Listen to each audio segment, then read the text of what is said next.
Welcome to Media Training Worldwide, our blog. I'm TJ Walker here with my colleague Mike Bako. We're going into almost week 2 of Wienergate, and this has transfixed the national media, political media. To me, it's fascinating as a case study of everything not to do if you're in the middle of a media crisis. Doesn't matter if you're the CEO of BP, a prominent politician. There's so many things Anthony Weiner's doing that are classic blunders. For starters, he's just dodging basic questions. Now, when you've been in the media spotlight as much as he has, you just can't blatantly, obviously dodge a question. What else are you noticing? I'm just noticing the way that his story is changing from one day to the next. First, he came out very vehemently saying that it was not him. Then subtly, day by day, he's backing off it a little bit, not denying it, and then getting to the point where he's saying, I can't conclusively say that that isn't my picture. And the problem is that makes you an object of ridicule. That makes the media think, oh, he's hiding something there. And it makes them want to dig more, and it makes the story not want to go away. Now, another big blunder he made earlier this week on CNN, called a reporter jackass.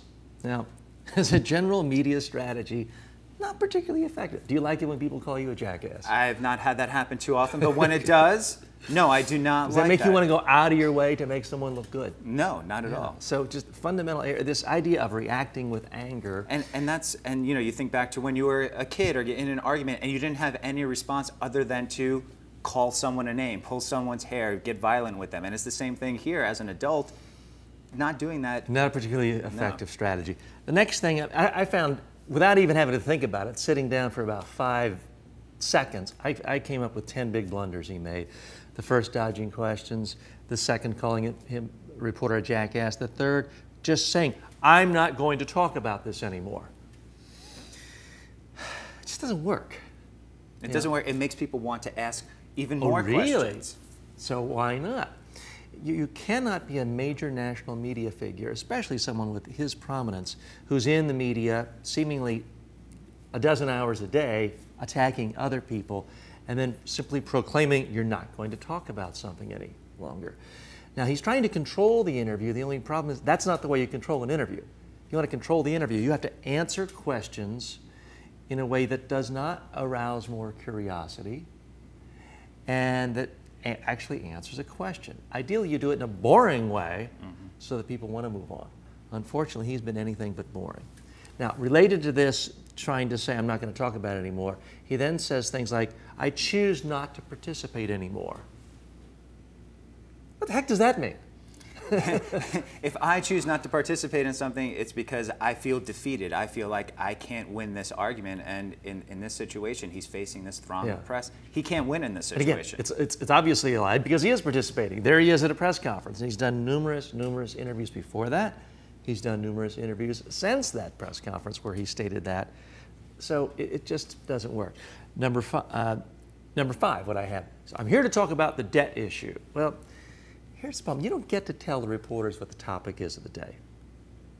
Yeah, if you're President of the United States, you can announce something of huge importance, but when you are a lowly member of the House of Representatives and there's a huge national scandal around you that everyone's talking about it, you do not get to arbitrarily pick a new topic. Nobody cares about your opinion on the debt crisis at this moment if you're Anthony Weiner. Number 6 of his big blunders, his answers simply don't make sense. Now that's slightly different from dodging. You can dodge questions and not have anything that sounds patently absurd. But if your answers just don't make sense, I was hacked and that's horrible. Well, if you're a congressman and you're hacked and there's a security violation, what would you do typically? I would call the FBI, I would call the Washington, D.C. police, I would call the New York police, and over again, reports say that he has not done any of that. Even more so, weirdly enough, he's hired his own personal lawyer, but yet he's not pursuing any legal action. So again, that would lead someone to believe, a fair-minded person, and hey, we've never bashed Weiner here before, it would lead them to believe, okay, it is his picture. He is somehow responsible for it. He doesn't want to call the FBI because they would just figure out he was the one who did it. There isn't really any logical reason not to. He's saying he doesn't want to make a federal case out of this, but what's been a bigger story than this? I'm thinking back to Gary Condit days in 2001. And so if that's his strategy, it is not working. And that's the next problem. His answers are just wildly contradictory. Again, sometimes answers cannot make sense, but sometimes they're just wildly contradictory.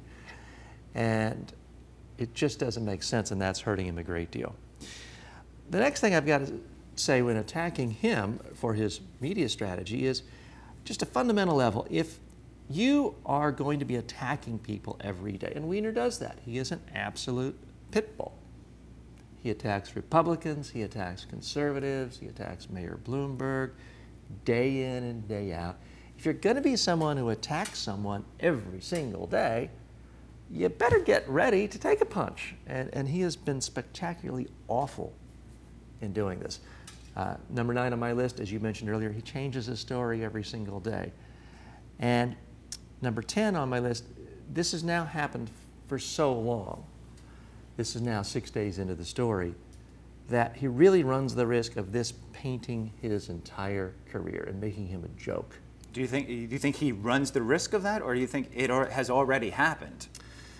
Well, it's too soon. It's too soon to tell. If he does somewhat, let's say he came out and just said, "All right, you got me. I took this picture a year and a half ago. I sent it to a few friends. We were goofing around. I had one too many beers. Goofing around. I never meant to send it to anyone. It wasn't to this. I was embarrassed. That's it. I'm sorry." There'd be one more piling on of, "Oh, what a fool he is." But then if he runs for the Senate, runs for mayor, continues to be on the attack every day on other issues, it's possible he could rehabilitate himself. But at this stage, I'm not optimistic. I'm not optimistic either. The one thing possibly working in his favor is the woman that he reportedly sent it to has said that she's never met him, doesn't know where this has come from. So there is a certain degree of you're thinking, okay, this is not as salacious as it could be, but again, he's bringing this media attention on him over and over again by all these things that you just outlined. Anything else that you see that he's done wrong? Aside from the general nature of how he's handled these press conferences, we're analyzing a press conference that he had on the Capitol steps yesterday. 2 days ago, he had an even more bizarre press conference where he tried to give an example and reporters just kept on interrupting him with questions. He kept repeating the same anecdote over and over again, almost as if he was in this robotic If I'm giving state. a speech to 200 people and somebody throws a pie in my face, do I spend 2 hours addressing that person throwing a pie? Completely bizarre. As reporters, we're simply saying, just answer us this one question. Did you send this picture? And just going on and on in that repetition sort of way. Not something that I would advise. Yeah. So a lot of lessons here for people, whether you're in politics, whether you're in the corporate world. You've got to be prepared for any crisis. And how do you really do it in a way that minimizes the damage? For starters, look at what other people do. Look at their mistakes. Learn from their mistakes so you don't have to make them either. And unfortunately, just like Tony Hayward and BP, Weiner might be the case study for this type of thing moving forward for politicians caught in this situation. We'll keep you up to date right here at Media Training Worldwide. For Mike Bako, I'm TJ Walker.